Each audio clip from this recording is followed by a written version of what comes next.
Sebelumnya perkenalkan, saya dengan Muhammad Yadi Noval, biasa dipanggil Noval, dari Prodi S1 Keperawatan Universitas Muhammadiyah Semarang. Bisa diperkenalkan dulu ini dengan Mbak siapa ya? Saya dengan Mbak Fadila dari Ubuk. Oh ya, baik.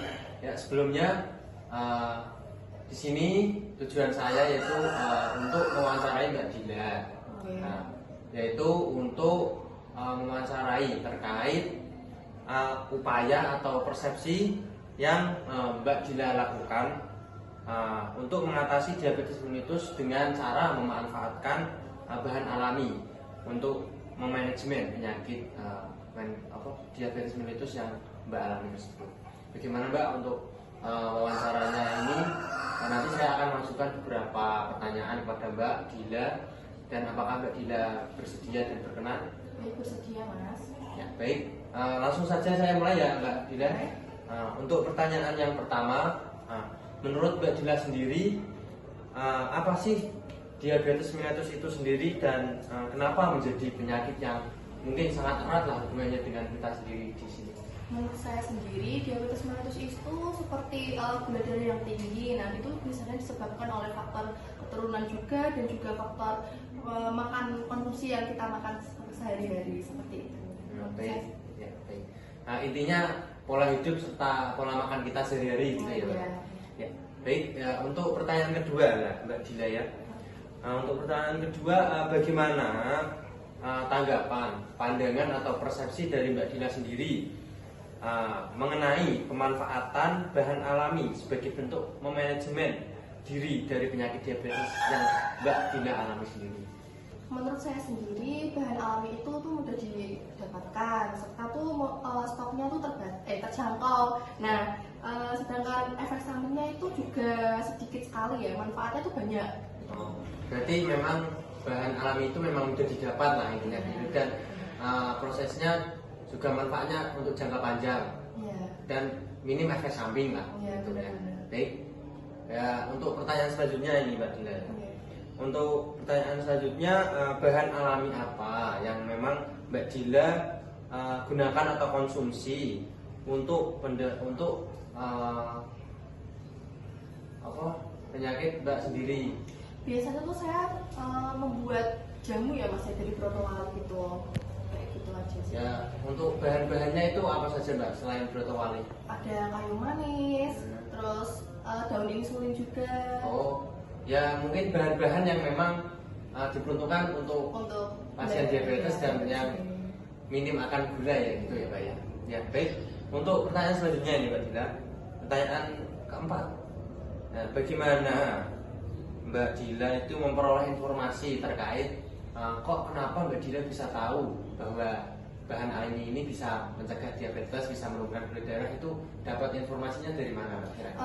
Saya tuh berkonsultasi dengan dokter sendiri, terus sebelumnya tuh saya juga mencari dari Google, dari internet seperti itu, dan terus ya seperti itu Mas. Ya, berarti intinya bertanya kepada orang yang lebih ahli, kepada yang telah tahu seperti dokter atau ahli gizi yang lain, dan juga kita mencari mandiri lah istilahnya lewat internet, sosial media, dan ataupun dari platform-platform lainnya untuk bisa menunjang pengetahuan tentang diabetes mellitus sendiri. Ya, baik. Untuk pelajaran yang selanjutnya ini Mbak Dila ya, ini nggak kalah pentingnya, apa sih tantangan atau kendala yang Mbak hadapi ketika Mbak sedang melakukan atau mengimplementasikan lah apa yang Mbak pelajari itu tantangannya bagaimana Mbak? Apakah ada kesulitan atau ada gangguan dari faktor luar atau bagaimana? Sebelumnya tuh saya ingin membuat jamu seperti itu untuk mengatasi diabetes saya buat jamu dari bahan alami itu sendiri. Saya tuh mengalami alergi Mas, kayak alergi bahan alami tersebut, dan jadi saya bisa gatal-gatal seperti itu.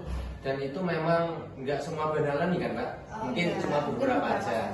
Untuk pertanyaan selanjutnya ini Mbak Dila ya, upaya atau tindakan apa yang biasanya Mbak Dila lakukan untuk memanfaatkan bahan alami tersebut?